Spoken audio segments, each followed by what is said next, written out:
ঠিক আছে, রাস্তার এক পাশ অপেক্ষা অপর পাশের উচ্চতা, এটা হলো কি তোমার sin θ সমান h/r। তাহলে তুমি কি ব্যাংকিং রিলেটেড জিনিসগুলো বুঝছো? এখন এগুলা দিয়ে আসলে অঙ্ক করতে পারবা, ইনফরমেশন গুলো বুঝা রাস্তার এক পাশ অপেক্ষা। দেখো এটা দিয়েই কিন্তু অঙ্ক বেশি আসছে আর কি। এবার আসো তুমি ঘর্ষণ। ঘর্ষণ তো ঘর্ষণ দুই প্রকার, একটা হলো স্থিতি ঘর্ষণ, আরেকটা হলো তোমার গতীয় ঘর্ষণ। একটা হলো স্থিতি ঘর্ষণ আর একটা হলো গতীয় ঘর্ষণ। তাহলে স্থিতি ঘর্ষণ কি? স্থির বস্তুর উপর যে ঘর্ষণ বল কাজ করবে সেটা স্থিতি ঘর্ষণ, গতিশীল বস্তুর উপর যে ঘর্ষণ বল কাজ করবে সেটা হলো গতীয় ঘর্ষণ। তো ঘর্ষণকে আমরা ছোট হাতের F দিয়ে প্রকাশ করি, তো স্থিতি ঘর্ষণকে Fs দিয়ে প্রকাশ করি, আর গতীয় ঘর্ষণকে Fk দিয়ে প্রকাশ করি।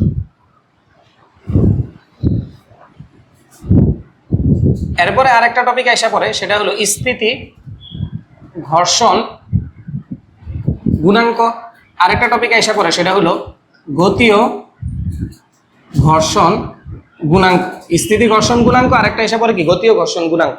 তাহলে স্থিতি ঘর্ষণ গুণাঙ্ক করে μs দ্বারা প্রকাশ করা হয়, আর গতীয় ঘর্ষণ গুণাঙ্ক করে μk দ্বারা প্রকাশ করা হয়। μs আর μk কি? তাহলে সূত্রটা ছিল এরকম, Fs = μs × r। তাহলে দেখো কোন একটা তলের ঘর্ষণ বললে যদি তুমি তার অবিলম্বিক প্রতিক্রিয়া বল দ্বারা ভাগ করো তখন তুমি স্থিতি ঘর্ষণ গুণাঙ্ক পাবা। কোন একটা তলের গতীয় ঘর্ষণ বলকে যদি তুমি অবিলম্বিক প্রতিক্রিয়া বল দ্বারা ভাগ করো তখন তুমি গতীয় ঘর্ষণ গুণাঙ্ক পাবা। লেখছো জিনিসটা? এই যে কোন একটা বস্তুকে ধরো, কোন একটা তল আছে, এই তলে বস্তুটা স্থির, তার মানে u = 0 মিটার/সেকেন্ড। এখন এই বস্তুটারে তুমি 1 নিউটন বল প্রয়োগ করছো, সরে নাই। কেন সরে নাই? ঘর্ষণ বলের কারণে। তুমি ধরো এই বরাবর বল প্রয়োগ করতেছো, তাহলে ঘর্ষণ বল কোন দিকে প্রয়োগ হবে? বিপরীত দিকে। ঘর্ষণ বল কোন দিকে প্রয়োগ হবে? বিপরীত দিকে। যতক্ষণ পর্যন্ত বস্তুটা স্থির ততক্ষণ পর্যন্ত স্থিতি ঘর্ষণ বল প্রয়োগ হবে। এই স্থিতি ঘর্ষণ যে বলটা আছে এটারও যদি তুমি অবিলম্বিক প্রতিক্রিয়া বল দ্বারা ভাগ করো তাহলে যা পাওয়া যায় সেটা হলো স্থিতি ঘর্ষণ গুণাঙ্ক। এটা প্রত্যেকটা তলের জন্য কি নির্দিষ্ট একটা ভ্যালু। তেমনি ভাবে ধরো এই জায়গায় একটা বস্তু আছে, এই বস্তুটা কি v বেগ প্রাপ্ত হয়েছে, v = সামথিং কিছু একটা আছে, v = সামথিং। এখন এই বস্তুরে যখন তুমি এই বরাবর F বল প্রয়োগ করবা, বস্তুটা কি এই বরাবর কি গতীয় ঘর্ষণ গুণাঙ্ক তোমারে দিবে। এই ঘর্ষণ গুণাঙ্করে যদি তুমি অবিলম্বিক প্রতিক্রিয়া বল r দ্বারা ভাগ করো তখন তুমি এই ঘর্ষণ বলে যদি অবিলম্বিক প্রতিক্রিয়া বল দ্বারা ভাগ করো তখন তুমি কি গতীয় ঘর্ষণ গুণাঙ্ক পাবা। এই স্থিতি ঘর্ষণ গুণাঙ্ক আর গতীয় ঘর্ষণ গুণাঙ্ক কিন্তু প্রত্যেকটা তলের জন্য নির্দিষ্ট। এর এই ভ্যালুটা ইন জেনারেল দেওয়া থাকে, দিয়া বাকিগুলা বের টের করতে পারে। লেখো। হ্যাঁ, মিউর মান ইন জেনারেল দেওয়া থাকে, ঘর্ষণ গুণাঙ্ক নামে দেওয়া থাকবে। ঠিক আছে, স্থিতি ঘর্ষণ গুণাঙ্ক দেওয়া আছে না, গতীয় ঘর্ষণ গুণাঙ্ক আছে, ভালো করে খেয়াল করবা।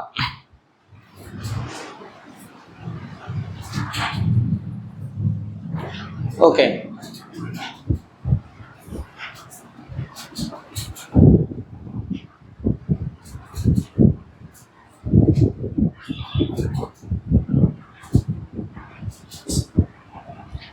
এখন দেখো এই যে তোমার যে আমি ঘর্ষণ বল দেখালাম এটা তো সমতলে, তো অবশ্যই তুমি বুঝতেই পারতেছো তোমার এত সহজ গুলা দিবে না, তোমার আর একটু কঠিন গুলা দিবে। এই কঠিন গুলা তোমার পারার জন্য দেখো আমি যদি তোমার প্রথমেই লিখি, ধরো টাইপ 1, তাহলে এই জায়গায় তোমার এইভাবে দিতে পারে। দেখো এই যে একটা বস্তু হেলানো তলে আছে, ভালো করে এই চিত্রগুলা ভালো করে দেখবা। অবিলম্বিক প্রতিক্রিয়া বল কোন দিকে কাজ করে? তলের উপর লম্ব বরাবর। আর বস্তুর ওজন কোন দিকে কাজ করে? খাড়া নিচের দিকে, সেটা হবে mg। ওকে, এখন তুমি একটা জিনিস খেয়াল করো, আমি যদি বস্তুটারে এই বরাবর গতিশীল করতে চাই, মানে আমি ঠেলে ঠেলে উপরে উঠাচ্ছি, ঘর্ষণ বল কোন দিকে কাজ করবে?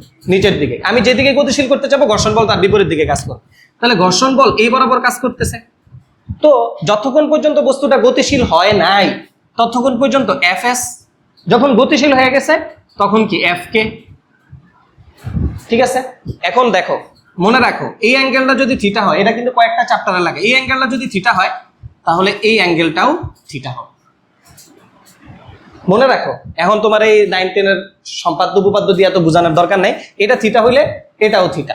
এখন দেখো এই যে mg রে তাহলে তুমি এই একটা উপাংশে ভাগ করে ফেললা, সেটা কি mg cos থিটা। এখন দেখো এই যে তাহলে ওর আরেকটা উপাংশ এই বরাবর কাজ করবে, ওই উপাংশটা কি হবে?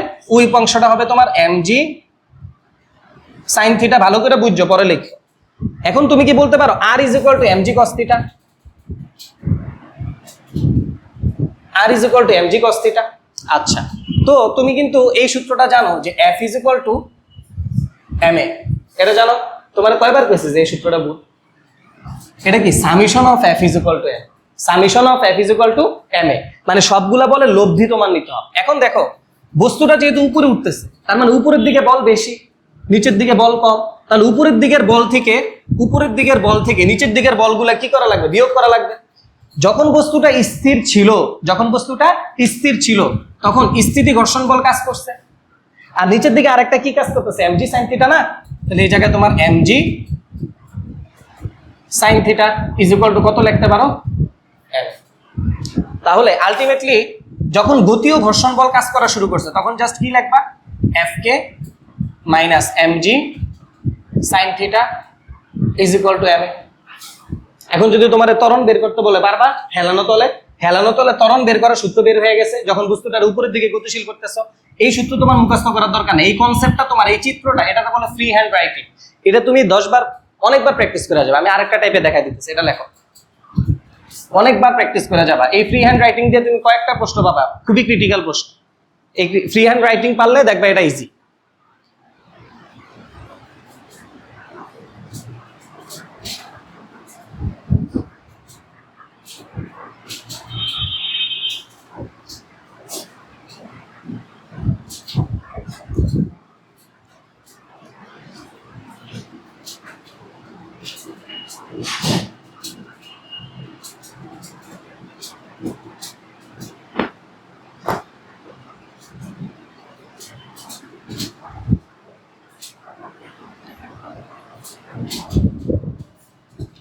বুঝছো?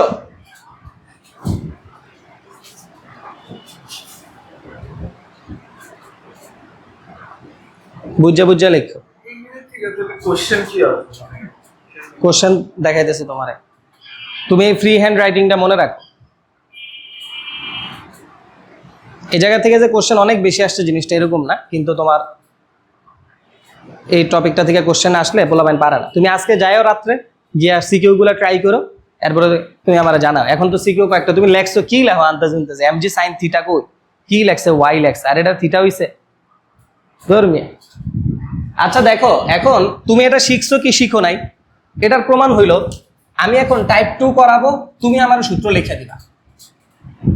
টাইপ 2 আমি করাবো, তুমি আমার সূত্র লিখে দিবা, সবগুলা সূত্র তুমি আমার লিখে দিবা। এই যে একটা হেলানো তল আছে, তো হেলানো তল আগের বার বস্তু তোমার কি হইছে? নিচের দিকে, উপরের দিকে আমি বল প্রয়োগ করছি। এখন এটা ফ্রিলি নিচের দিকে পড়ে যাচ্ছে, এই যে ফ্রিলি পড়ে যাচ্ছে F বল। তো অবিলম্বী প্রতিক্রিয়া বল তলের উপর লম্ব বরাবর কাজ করবে, এটা আমরা শিখছি। ওজন নিচের দিকে কাজ করবে, এটাও আমরা শিখছি mg। এটা যদি থিটা হয় তাহলে এটারও যখন আমি উপাংশে ভাগ করবো তখন এটাও থিটা হবে, তখন এই বরাবর কি কাজ করবে? mg cos থিটা কাজ করবে। এই বরাবর যদি mg cos থিটা কাজ করে তাহলে এই বরাবর mg sin থিটা কাজ করবে। বস্তু যেহেতু এই জায়গায় গতিশীল, তাহলে ঘর্ষণ বল কোন দিকে কাজ করবে? বিপরীত দিকে f কে। স্থিতি ঘর্ষণ বাদ দিলাম। তো তুমি আমারে দুইটা গতি ও ঘর্ষণের একটা সূত্র আর প্রথম সূত্রটা লিখে দাও। কি কি হবে বলো?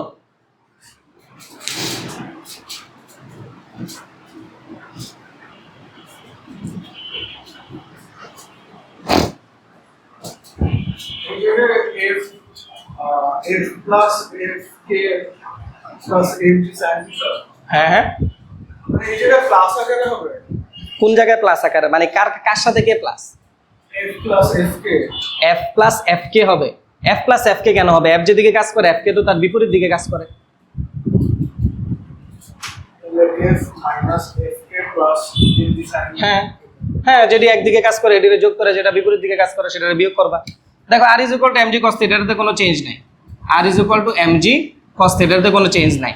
এরপরে দেখো f plus mg sin theta minus fk is equal to ma। বুঝছো? f plus mg sin theta minus fk is equal to ma। বাস লেখো। তো ফ্রি হ্যান্ড রাইটিংটা যদি বুঝো, এরপর অঙ্ক তুমিই করতে পারবা, সমস্যা নাই। কেননা এটা যদি সাজায় ফেলতে পারো তুমি, এরপরে হেলানো তল দিছে সাথে সাথে এই সূত্রটা মনে করবা, দেখবে হেলানো তলের মোটামুটি সবগুলোই হয়ে যাচ্ছে।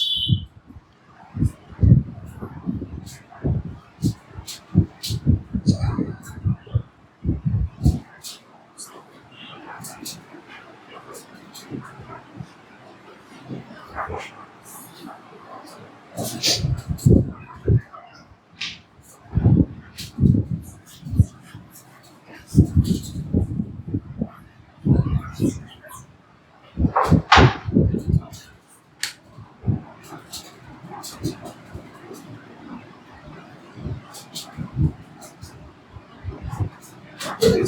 থাকলেও তো যে মাইনাস এফএক্স হবে না।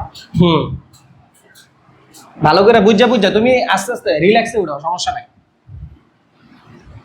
তাহলে দেখো এডিট করে দেওয়া যাবে, সমস্যা নেই। রিল্যাক্সে উঠাও, কিন্তু বুঝা বুঝা উঠাও, ঠিক আছে? বুঝা বুঝা উঠাও, এরপরে সিকিউ বাসা যে আজকে করবা। আচ্ছা দেখো, সুতার টান, ধরো তুমি একটা সুতা ধরে এমনি ঘুরাচ্ছ, যখন ঘুরাচ্ছ সুতা কিছু সময় এই পজিশনে আছে, কিছু সময় এই পজিশনে আছে, কিছু সময় এই পজিশনে আছে, কিছু সময় এই পজিশনে আছে। তাহলে এই যে এটা এই পজিশনে আছে, এর যে কোনো পজিশনে থাকতে পারে। তাহলে আমরা ডিফারেন্ট ডিফারেন্ট পজিশনের জন্য সুতার টান বের করব। তো সুতার টানের জন্য কি লাগে? আমরা জানি যে কোনো একটা বস্তু বৃত্তাকার পথে ঘুরতে চলে তার কেন্দ্রমুখী বল লাগবে। এখন এক জায়গায় বের করতে বলবে, দুই তিন জায়গায় বের করতে বলছে, কোন জায়গায় সুতার টানটা বেশি। এখন দেখো, যখন এই পজিশনে আছে, খুবই সিম্পল, যে সুতার টান কোন দিকে কাজ করে? কেন্দ্রের দিকে। আর কেন্দ্রমুখী বল বস্তুর ওজন কোন দিকে কাজ করে? নিচের দিকে। আচ্ছা, এখন বস্তুর ওজন কাজ করে নিচের দিকে। আচ্ছা, এই পজিশনটা পরে, এই পজিশন পরে, এই পজিশন না, আগে উপর আর নিচেরটা দেখো। দেখো এই যে উপরেরটা আগে দেখো, এই যে উপরেরটা। তা এখন বস্তুর ওজন কোন দিকে কাজ করে? খাড়া নিচের দিকে। আচ্ছা, কেন্দ্রমুখী বলও কোন দিকে কাজ করা লাগবে? কেন্দ্রের দিকে। তাহলে এদিকে কেন্দ্রের দিকে টিও কাজ করে, এমজিও কাজ করে, টি এর দিকে। এখন আমি কি বলতে পারি না যে তোমার এই যে সুতা যে ঘুরবে, বৃত্তাকার পথে ঘুরবে, সুতা বৃত্তাকার পথে ঘোরার জন্য কি লাগবে? তার কেন্দ্রমুখী বল লাগবে। এই কেন্দ্রমুখী বলের যোগান দিচ্ছে কে? কেন্দ্রমুখী বলের যোগান দিচ্ছে কি? টি প্লাস এমজি। কেন্দ্রের দিকে কে কে কাজ করতেছে? সুতার টানও কাজ করতেছে, আবার কি এমজিও কাজ করতেছে। তাহলে সুতার টান যদি তুমি শুধু বের করতে চাও, তাহলে M V square divided by R negative MG. তুমি এই যে কনসেপ্টটা মাত্র শিখলা, এটা দিয়ে তুমি বলো যখন বস্তুটা নিচে আছে তখন কি হবে। আগে এটা লেখো, এটা বুঝে বুঝে লেখো, বুঝে বুঝে লেখা পরে দেখো।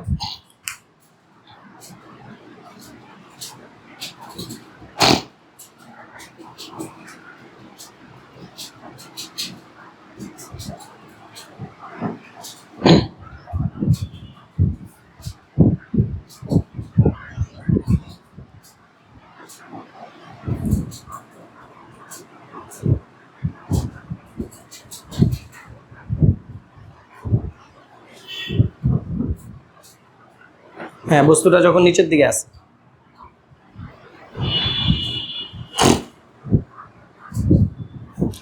দেখো নিচের দিকে যখন আছে,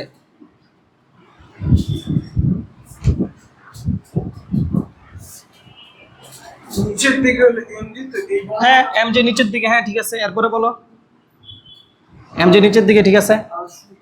সুতার টান কোন দিকে? সুতার টান উপরের দিকে, কেন্দ্রের দিকে না। তাহলে কেন্দ্রমুখী বলের যোগান দিচ্ছে কে? T minus MG is equal to কে? M V square divided by R না। তাহলে কি হলো? জাস্ট প্লাস হয়ে গেল। T is equal to M V square divided by R plus MG. বুঝছো? মনে রাখার কিছু নেই, মনে রাখতে পারবা না কিন্তু এগুলা। কয়টা মনে রাখবা তুমি? এই জায়গায় সূত্র হইছে কতগুলা, মনে রাখা সম্ভব না। ফ্রি হ্যান্ড রাইটিংটা শিখতে হবে। দেখছো? এইবারকার দেখো, তোমার একটাই পজিশন দেখাই দিব, ওটা দিয়ে তুমি সবগুলোই করতে পারবা। ধরো এই জায়গায় আস, তাহলে এদিক দিয়ে আমি একটা লম্ব টানলাম, ঠিক আছে, এদিক দিয়েও একটা কি এরকম ডট ডট করে দিলাম। তো বস্তু যখন এই জায়গায় আছে, বস্তুর ওজন কোন দিকে কাজ করে? খাড়া নিচের দিকে, এমজি। এখন এই যে এ বরাবর কি সুতার টান কাজ করে? টি। এখন এই এমজিটা আমি দুইটা উপাংশে ভাগ করলাম।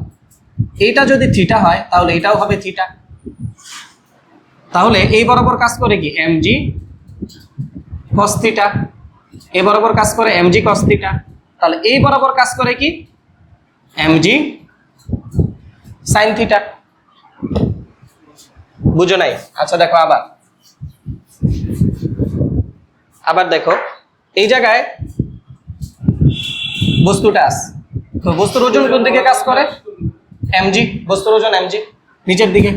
এখন দেখো এই বরাবর কি সুতার টান? টি না? টি বরাবর। আচ্ছা, তো এখন তোমার যদি সোজা এরকম বড় কাজ সোজা সোজা সোজা হলে 90 ডিগ্রি হয়ে যায়, এটা আরো ইজি। তোমার কঠিনটাই দেখাচ্ছি। দেখো এখন তুমি দেখো বস্তুর যে ওজন সেটা তো খানা নিচের দিকে কাজ করে, তো এই জায়গায় এটা যদি থিটা হয় তাহলে এটাও হবে কি থিটা, তাহলে এই বরাবর mg cos থিটা, তাহলে এই বরাবর কাজ করবে mg sin থিটা। তাহলে দেখো কেন্দ্রের দিকে কে কাজ করে, t minus mg cos theta. t আর mg cos থিটা একে অপরের বিপরীত, কেন্দ্রের দিকে যে বলগুলা কাজ করে তারাই তো কেন্দ্রমুখী বলের যোগান দিচ্ছে, তাহলে কেন্দ্রমুখী বলের যোগানদাতাকে m v square divided by r, তাহলে t is equal to m v square divided by r plus mg cos theta. বুঝো নাই? বুঝো বুঝো, সমস্যা নেই।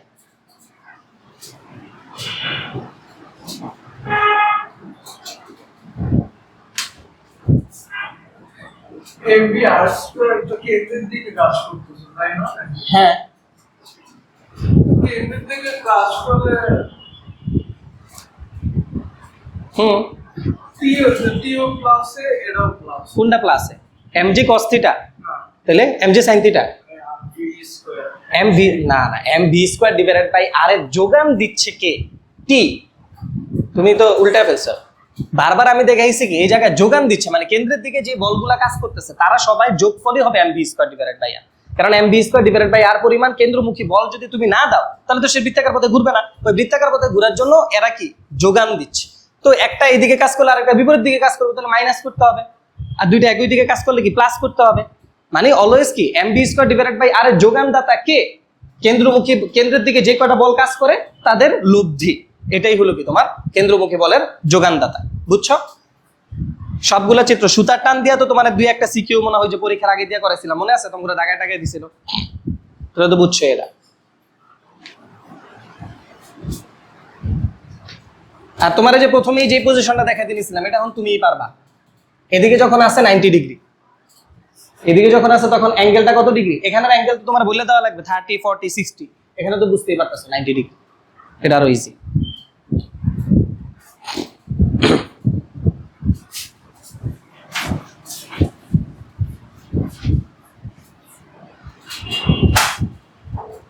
দেখো ভরবেগের সংরক্ষণশীলতা বা বলতে পারো ভরবেগ, ভরবেগের সংরক্ষণশীলতা,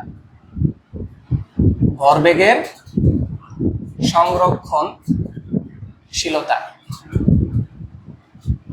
ভরবেগের সংরক্ষণশীলতা লিখে ফেলো, ভরবেগের সংরক্ষণশীলতা।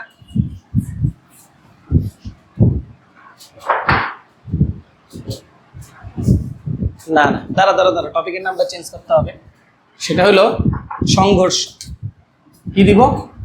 টপিকের নাম দিলাম সংঘর্ষ। তো সংঘর্ষ দুই প্রকার, একটা ছিল কি স্থিতি স্থাপক সংঘর্ষ, আরেকটা ছিল কি অস্থিতি স্থাপক সংঘর্ষ। একটা ছিল স্থিতি স্থাপক সংঘর্ষ, আরেকটা ছিল অস্থিতি স্থাপক সংঘর্ষ। স্থিতি স্থাপক সংঘর্ষে ভরবেগ সংরক্ষিত থাকে, ভরবেগ কি থাকে? সংরক্ষিত থাকে। অস্থিতি স্থাপক সংঘর্ষেও ভরবেগ সংরক্ষিত থাকে, ভরবেগ সংরক্ষিত থাকে। স্থিতি স্থাপক দুইটাতেই ভরবেগ সংরক্ষিত থাকে। স্থিতি স্থাপক সংঘর্ষে গতিশক্তি সংরক্ষিত থাকে, এই জায়গায় গতিশক্তি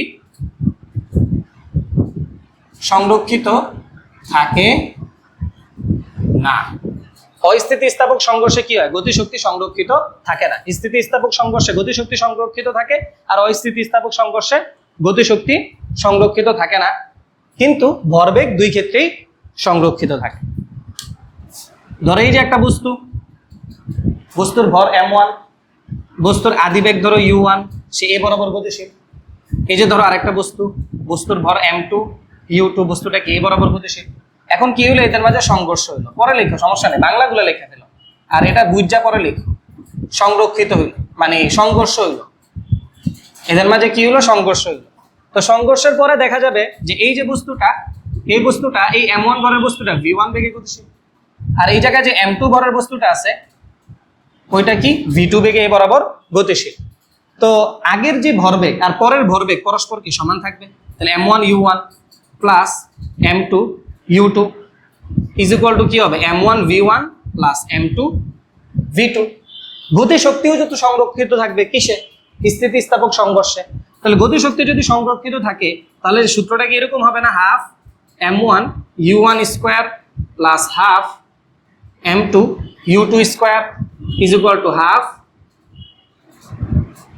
m1 v1 square plus half m2 v2 square. বুঝছো, লেখো। দুইটাই লাগবে ওমা, দুইটাই, এটা দিয়ে অঙ্ক আসতে পারে, এটা দিয়ে অঙ্ক আসতে পারে, দুইটাই তো লাগবে তোমার।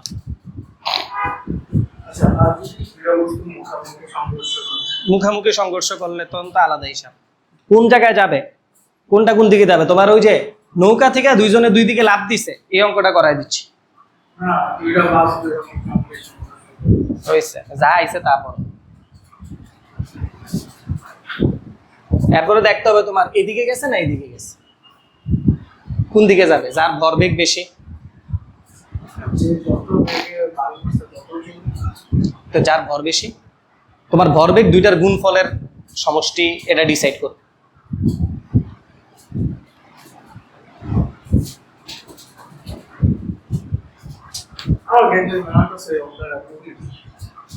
না পড়লে যখন পড়তেছি। আচ্ছা, নিচের সূত্রটা আমার কি মানে গতি শক্তি সংরক্ষিত থাকলে এটা অ্যাপ্লাই হবে। এখন বিষয়টা তুমি যেটা নিয়ে টেনশনে আছো সেটা আমি বুঝতে পারছি, সেটা হলো ম্যাথ কেমনে আসবে। ম্যাথ তোমার আমি করাই দিতেছি, টেনশন নেই, ম্যাথ বাসায় গিয়া করাই দিচ্ছি তোমার অনলাইনে, সমস্যা নাই, অথবা নেক্সট ক্লাসে আয়া করাই দিই। এখন তোমার আমি যেটা বলতে চাচ্ছি সেটা হলো যে কোশ্চেন কিভাবে আসবে এটা এখন তোমার আমি দেখাচ্ছি। প্রথম সূত্রটা কোন কাজে লাগবে? দেখো, যদি তোমারে বলে যে এই যে সংঘর্ষটা এটা কি স্থিতিস্থাপক না অস্থিতিস্থাপক, তো তোমার ভরবেগ বের করার কোনো দরকার নেই। কেন দরকার নেই? ভরবেগ সংরক্ষিত থাকবে, স্থিতিস্থাপক হোক আর অস্থিতিস্থাপক, এটা ডাজ নট ম্যাটার। তোমার তখন গতিশক্তি বের করে দেখাবা, আগের গতিশক্তি আর পরের গতিশক্তি পরস্পর যদি সমান হয় তাহলে স্থিতিস্থাপক, আর যদি না হয় তাহলে অস্থিতিস্থাপক। এটা হলো এক ধরনের প্রশ্ন। এখন এই যে সূত্রটা আছে না, এই সূত্র দিয়ে 9, 10 মূলত অঙ্ক আসতো। এখন এই সূত্র দিয়ে কিভাবে অঙ্ক আসবে সেটা যদি আমি তোমারে বলি, ওর সাথে সংঘর্ষে লিপ্ত হয়েছে, সংঘর্ষে লিপ্ত হওয়ার পরে ওর বেগ চেঞ্জ হয়ে গেছে v1, ওর বেগ চেঞ্জ হয়ে গেছে v2। এই v1 আর v2 তোমার ডিরেক্ট বের করতে হবে। এই v1 আর v2টা মানে সংঘর্ষের পরের যে বেগটা, ওই বেগটা ডিরেক্ট বের করতে বলবে। ওই বেগ বের করার সূত্রটা মনোযোগ দিয়ে লাগবে এখন, বুঝছো? ডিরেক্ট সূত্র, এটা দিয়ে যদিও প্রতিপাদন করে বের করা যায়, কিন্তু ডিরেক্ট সূত্র। দেখো ডিরেক্ট সূত্র হলো এটা, এই যে ভালো করে দেখো, আগে আগে আগে দেখো পরে লিখো। প্রথমে কি করবা, এই যে m1 প্লাস m2 প্লাস এদিকেও কি m1 প্লাস m2, এরপর আবার লেখো v2, লিখে ফেলো সাথে সাথে m1 প্লাস m2 প্লাস নিচেও কি লিখবা m1 প্লাস m2। ট্রিক্সটা দেখো, ট্রিক্সটা দেখো। দেখো এই জায়গায় তুমি কি লিখছো 1, তাহলে এই জায়গায় 1 থেকে 2 রে বিয়োগ করো। এই জায়গায় কি লিখছো 2, 2 থেকে 1 রে বিয়োগ করো, ঠিক আছে? আচ্ছা, এখানে কি লিখছো 1, তাহলে এদিকে u1 গুণ করো, এদিকে কি লিখছো 2, এদিকে 2 গুণ করো। আর এদিকে দেখো 2, এটা কি 1 না, তাহলে এদিকে লেখো 2 m2 u2, এদিকে কি 2 না, ডিরেক্ট মুখস্থ করো, ঠাড়া মুখস্থ, ঠিক আছে? এই সূত্র দুইটা ঠাড়া মুখস্থ।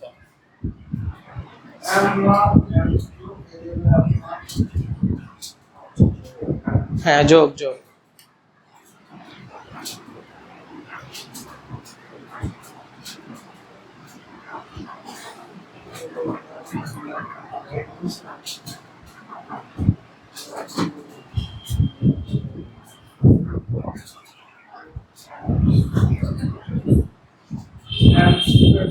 to m1 m2 u2 m2 u2 बोल मिया।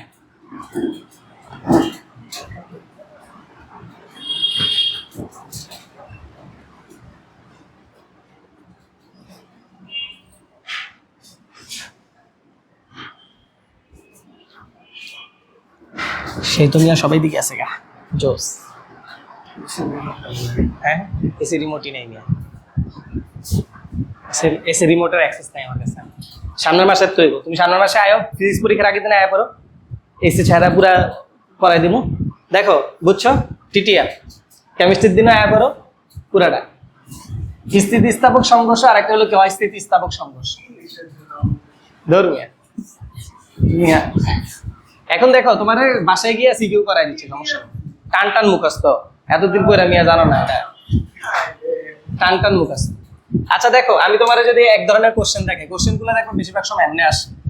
দেখবা এই যে একটা নৌকার কথা বলছে, ঠিক আছে,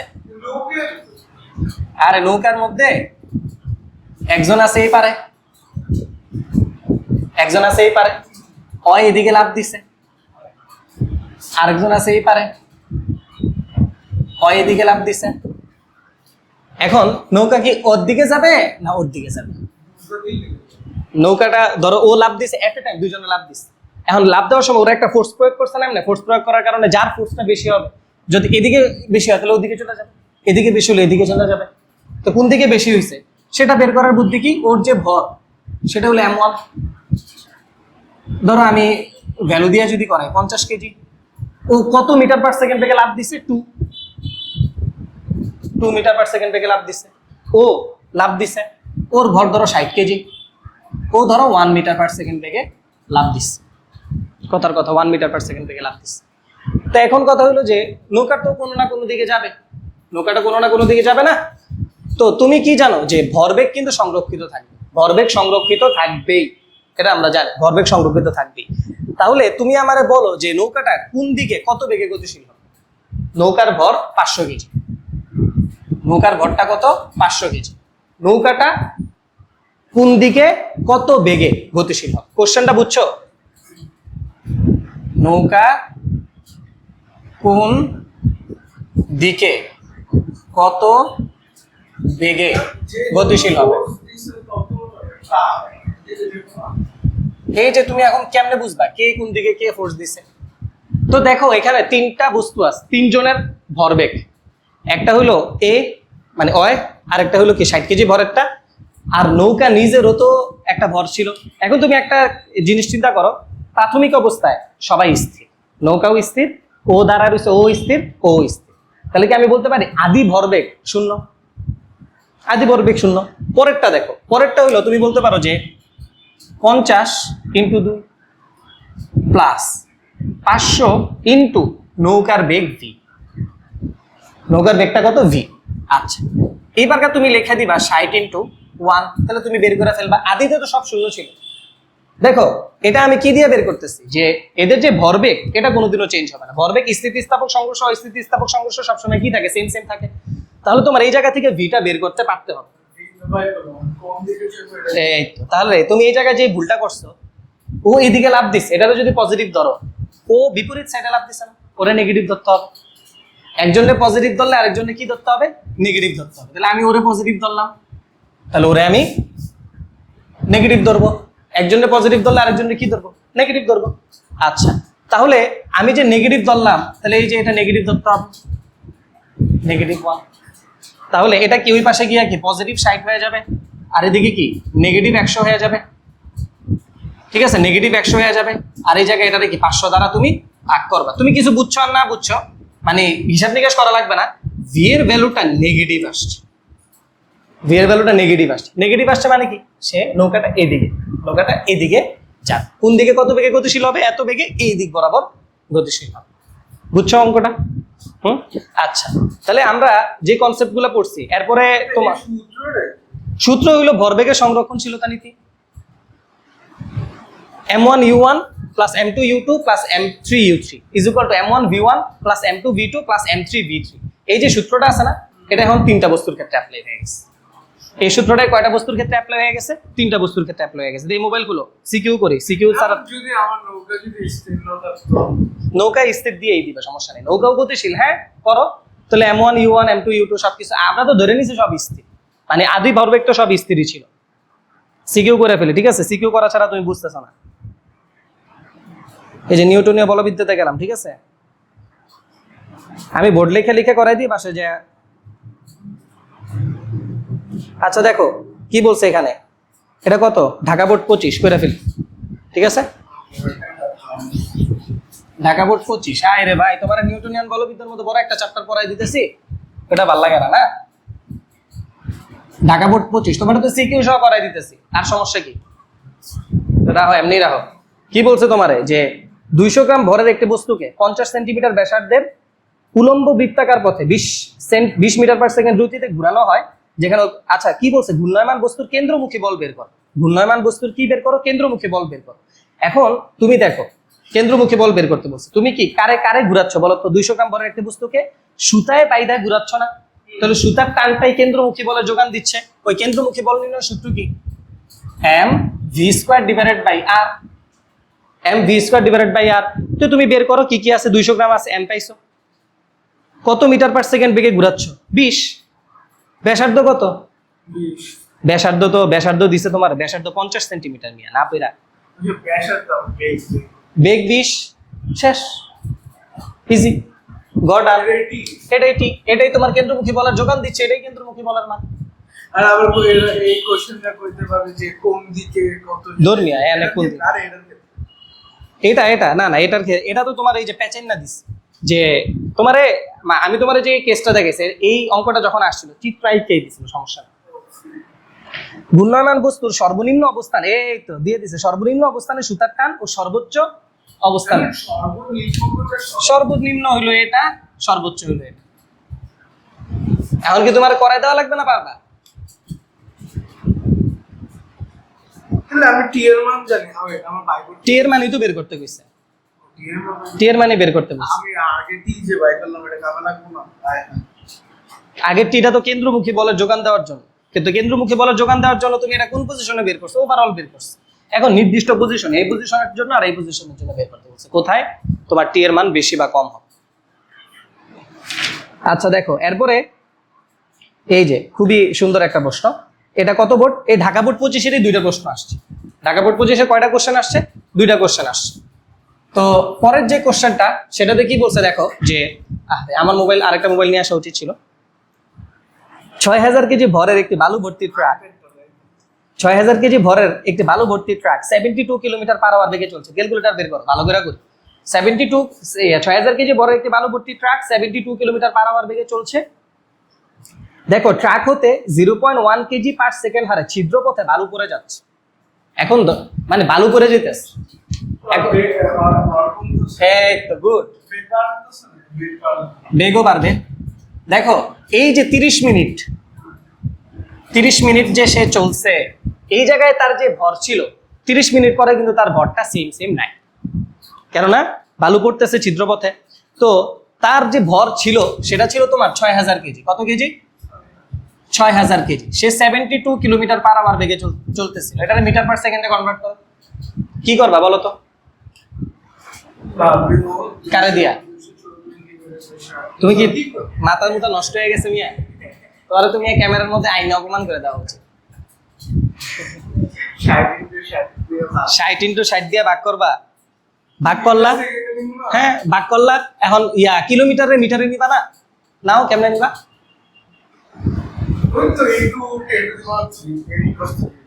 10 ইনভার্স 3।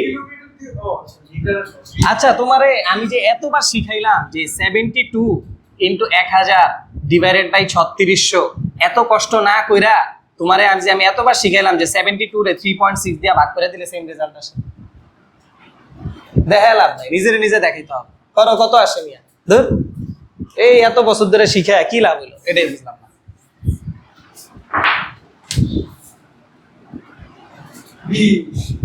তাহলে 20 মিটার পার সেকেন্ড বেগে সে যাচ্ছে। ওকে, মোবাইল অফ হয়ে গেছে মিয়া, বাইর করো, প্রশ্ন দেখবা না? বাইর করছে কে? তোমার কি বিশেষ হইতেছে না? বিশেষ না হলে এই যে 72 ইন্টু 1000 ডিভাইডেড বাই 36, এবারকে 36000 করে গেছে 3600, এবারকে বিশেষ হয়েছে। আচ্ছা, 0.1 কেজি পার সেকেন্ড হারে ছিদ্রপথে বালু পড়ে যাচ্ছে। আচ্ছা দেখো, প্রতি সেকেন্ডে দেখো, তাহলে 1 সেকেন্ডে পরে বালুর স্পিড দিবে কেন? বালু তো ট্রাকে করে যাচ্ছে না, ট্রাকের স্পিড আর বালুর স্পিড তো সেম। বালু কি না, প্রতি সেকেন্ডে কি হারে পড়তেছে সেটা। 1 সেকেন্ডে পরে তোমার 0.1 কেজি, তাহলে 30 মিনিট না? তাহলে 30 ইন্টু 60 এত সেকেন্ডে পরে কত কেজি? হিসাব করো কত হয়।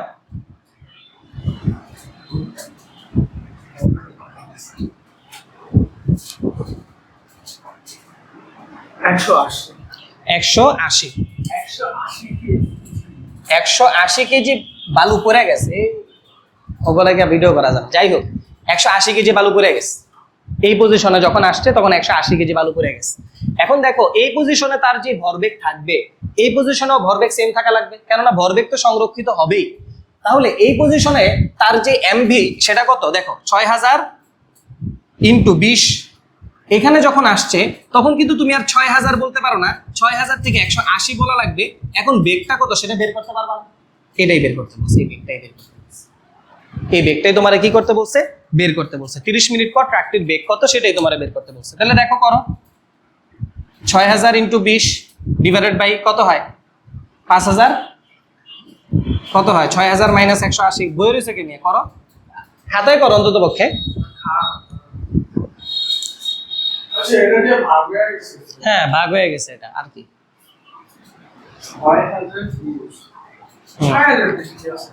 6000 ছিল তোমার কেজি, 6000 কেজি বালুর বালু। এটা করা লাগবে না, তুমি খাতায় করো, খাতায় উঠাও। এটা আমি করতেছি, তোমার করা লাগবে না, খাতায় উঠানো লাগবে না। বুঝবা বাসায় গিয়া, বুঝলে তো উঠানোর দরকার নেই। তাহলে 4 নাম্বারটা করি, যেটা বুঝবা না সেটা উঠায় ফেললো আগে। ট্রাকটি থামানোর জন্য প্রয়োজনীয় বলের, আচ্ছা দেখো এটা পরের বার কাজে লাগতে পারে, এই কারণে উঠাই। 6000 গ গ গ 3 ছিল, 20.618 মিটার পার সেকেন্ড।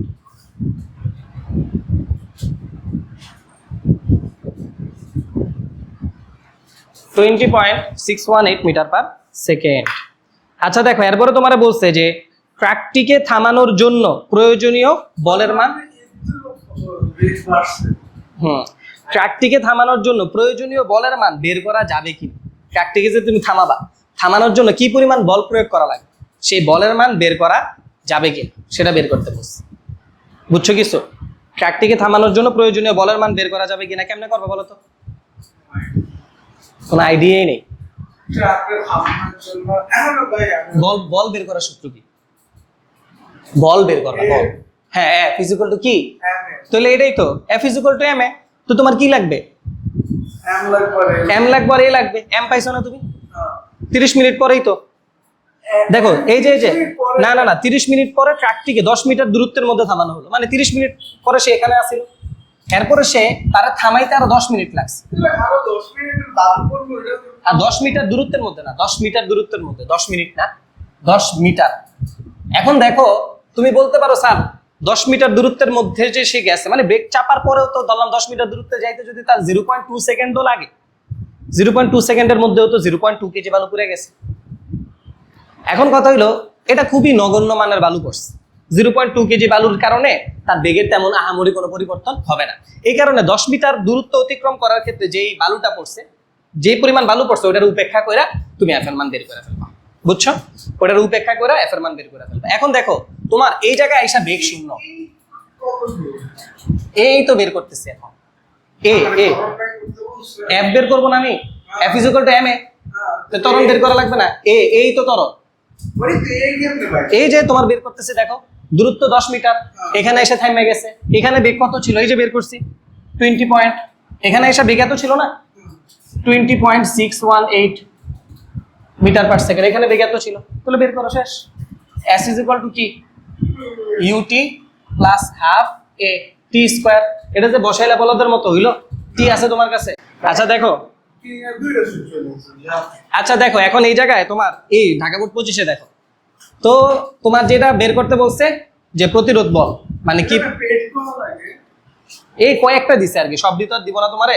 থামানোর জন্য প্রয়োজনীয় বলের মান বের করতে বলছে, থামানোর জন্য প্রয়োজনীয় বলের মান, তার মানে F is equal to M A বের করতে হবে। তো তুমি আমি বলছি এই লাগবে, কারণ S is equal to UT plus half A T square বসায় তো লাভ নাই, কারণ আমার কাছে এ নাই। আমি যদি এটা বসাই S is equal to U plus B divided by 2 into T, আবার টি, তাহলে আমি এটা বসাবো V square is equal to U square plus 2as, S দূরত্ব।